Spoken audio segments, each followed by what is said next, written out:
बाबा, आप आज गर्मा गर्म पानी पूरी बनाकर तैयार रखना। आज मेरे साथ सौम्या भी आएगी शाम को आपके हाथ की पानी पूरी खाने। हाँ हाँ लाडो, आज तुम दोनों सहेलियां कॉलेज से लौटते वक्त मेरे ठेले में आना। मैं तुम दोनों के लिए गर्मा गर्म पानी पूरी बनाकर खिलाऊंगा। हाँ मेरे प्यारे बाबा। रीना खुशी खुशी बस पकड़कर कॉलेज चली गई। कॉलेज में सौम्या को भी उसने ये बात बताई तो वो भी बड़ी खुश हुई। हाय, हरिया काका के हाथ की गर्मा गर्म पानी पूरी तो मुझे भी बहुत पसंद है। गर्मा गर्म पानी वो तो मैं भी खाऊंगी, वो तो मुझे भी बड़ी पसंद है, मैं भी चलूंगी खाने। ठीक है, फिर तुम दोनों चलना। शाम को रीना अपनी दोनों सहेलियों के साथ अपने बाबा के ठेले पर आ जाती है। हरिया बीच बाजार में गर्मा गर्म पानी पूरी बनाकर बेचता था। इस तरह की पानी पूरी शहर में कोई नहीं बेचता था, इसलिए कुछ अलग नाम सुनकर सभी उसके ठेले पर पानी पूरी खाने जरूर आते। धीरे धीरे रीना भी अपने बाबा से गर्मा गर्म पानी पूरी बनाना सीख गई। ऐसे ही समय बीतता जाता है। कॉलेज की पढ़ाई खत्म करने के बाद दोनों अमीर सहेलियां पढ़ाई करने के लिए बैंगलोर चली जाती हैं और इधर अब रीना के बाबा की तबीयत ठीक नहीं रहती, जिस कारण अब वो ये अपने बाबा का काम संभाल लेती है। वो सारा दिन ठेला यहाँ से वहाँ लेकर पानी पूरी बेचती और गर्मा गर्म पानी पूरी ठेले पर बनाकर आने वाले ग्राहकों को खाने को देती।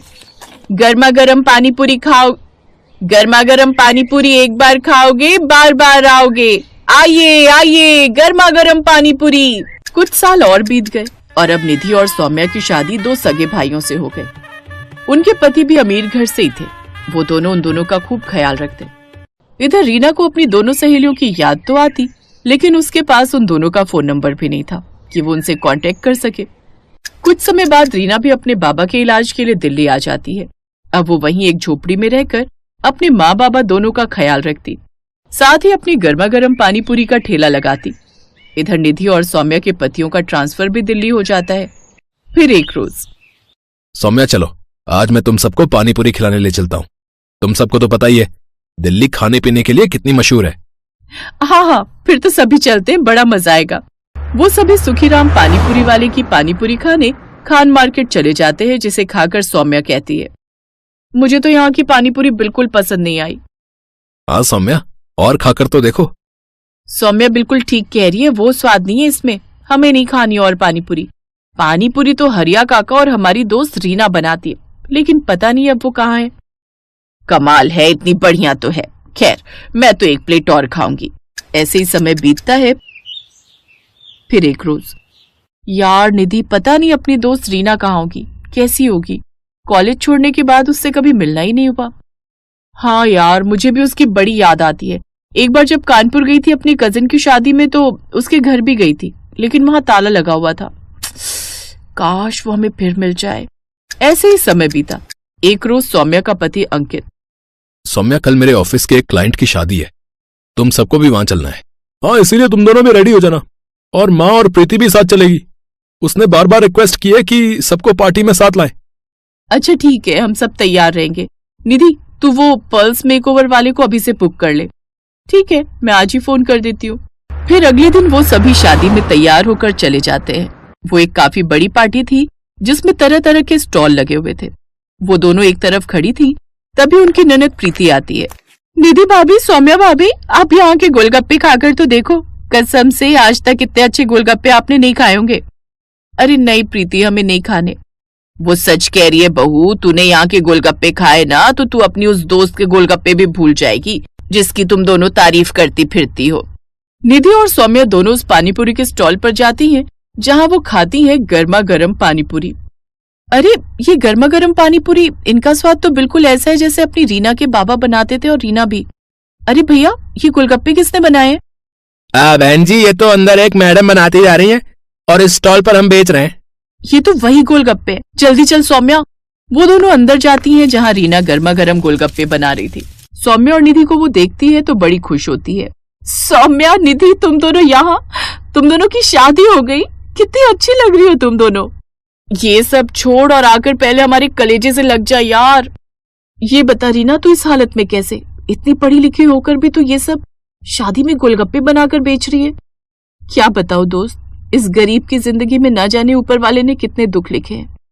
कॉलेज खत्म होने के बाद अचानक बाबा की तबीयत खराब रहने लगी, इसलिए घर खर्च चलाने के लिए मैं पानी पूरी बनाकर बेचने लगी। फिर बाबा के इलाज के लिए मैं उन्हें दिल्ली ले आई, लेकिन एक रोज अचानक उनकी मौत हो गई। खुद को संभालिए, अब वो कभी नहीं लौटेंगे। इन्हें कैंसर की बीमारी थी जो इनके लंग्स तक फैल चुकी थी।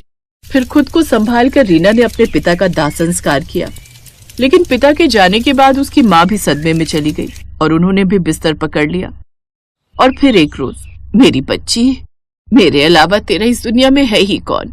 अगर तेरे हाथ पीले हो जाते तो मैं बेफिक्र होकर मर सकती थी। नहीं माँ, मैं बड़े से बड़े अस्पताल में तेरा इलाज कराऊंगी। रीना ने दिन रात पैसे जमा किए थे। उसके पास जो भी थोड़ी बहुत जमा पूंजी थी वो सब माँ के इलाज में खत्म हो गई। साथ ही कुछ पैसा कर्ज पर उठाती है, लेकिन वो भी खत्म हो जाता है। और इन सब के बाद भी वो अपनी माँ को नहीं बचा पाई। तू भी मुझे छोड़कर चली गई माँ, अब मैं अनाथ हो गई। मैं किसके भरोसे रहूंगी? अब मैं थकी हारी काम से आऊंगी तो कौन मेरे सर पर प्यार से हाथ फेरेगा माँ? कौन? उस दिन के बाद मैं अकेली दिल्ली की सड़कों पर गर्मा गर्म पानी पूरी बनाकर बेचने लगी और अपना पेट पालने लगी और शादी ब्याह के ऑर्डर भी लेने लगी। तू मत रो रीना, अब तू अकेली नहीं है। तेरे पास तेरी ये 2 सहेलियां हैं, यानी कि बहनें। अब से हम तेरा खूब ख्याल रखेंगे। हाँ चलो, तुम्हें सबसे पहले अपने ससुराल वालों से मिलवाते हैं। वो दोनों रीना को अपने ससुराल वालों से मिलवाती हैं और सारी बात बताती हैं। अब वो सौम्या को अपने घर में ही रहने के लिए कमरा दे देते हैं। साथ ही उसके लिए एक बड़ी दुकान भी खुलवा देते हैं जिसमें वो गर्मा गर्म पानी पूरी बनाकर बेचती है। अब उसका काम और भी अच्छा चलने लगता है और कुछ ही दिनों में वो खुद का रेस्टोरेंट खोल लेती है। फिर कुछ समय बाद अंकित के एक दोस्त को रीना पसंद आ जाती है और वो उससे शादी कर लेता है और अब रीना भी खुशी खुशी अपनी जिंदगी जीती है।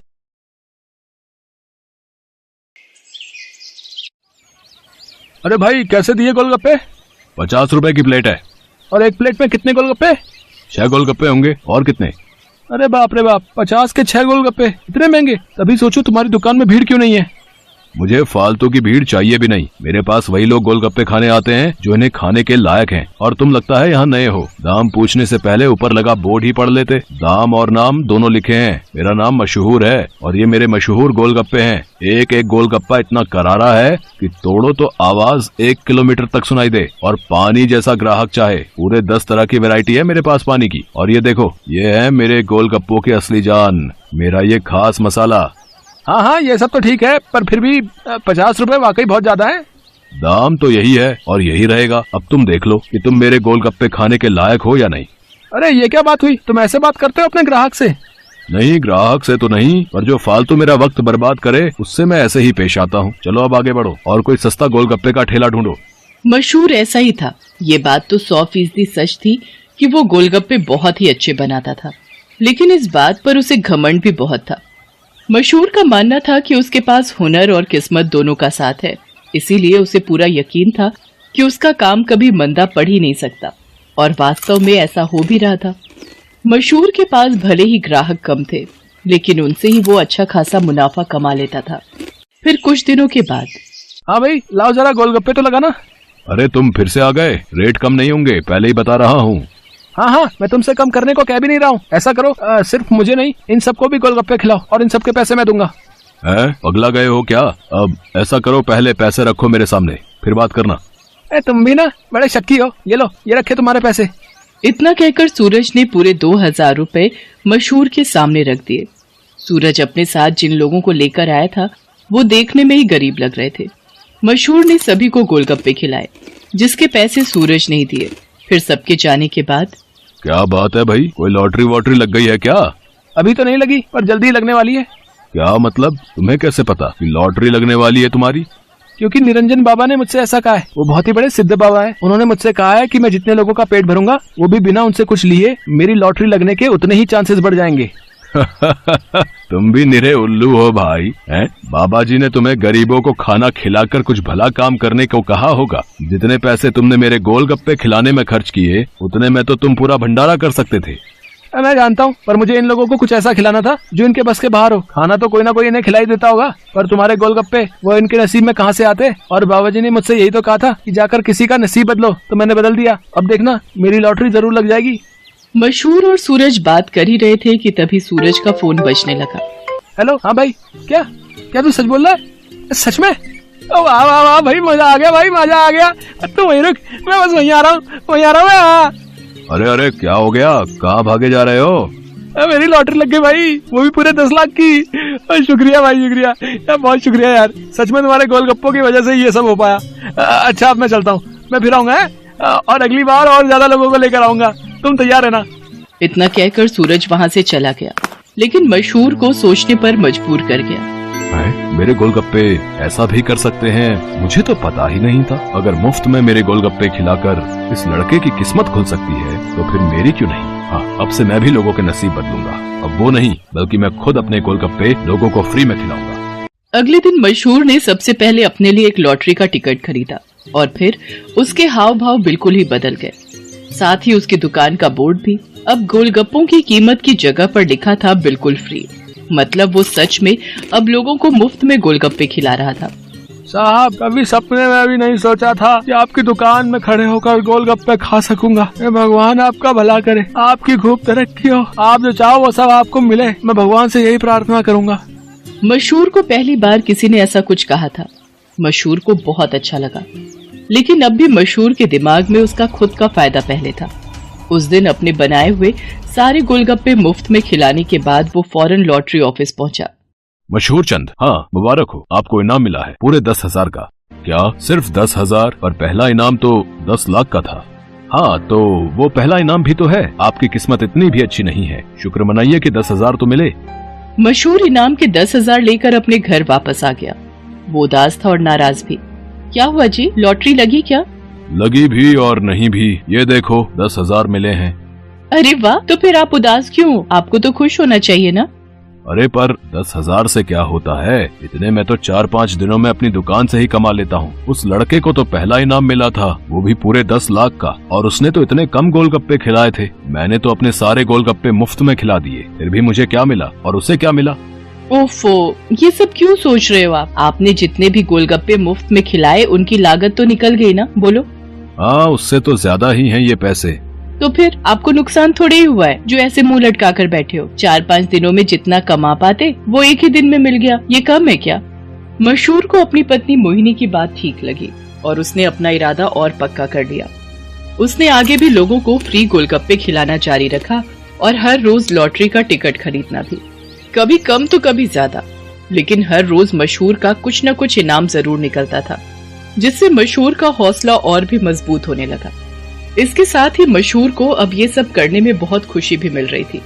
हर रोज लोगों के मुस्कुराते चेहरे उसकी दुकान से लौटते थे। उसके गोलगप्पे न जाने कितने मायूस चेहरों की मुस्कान बन रहे थे। फिर एक दिन, अरे मशहूर भाई, ये क्या है? ये कमाल कब से हो गया?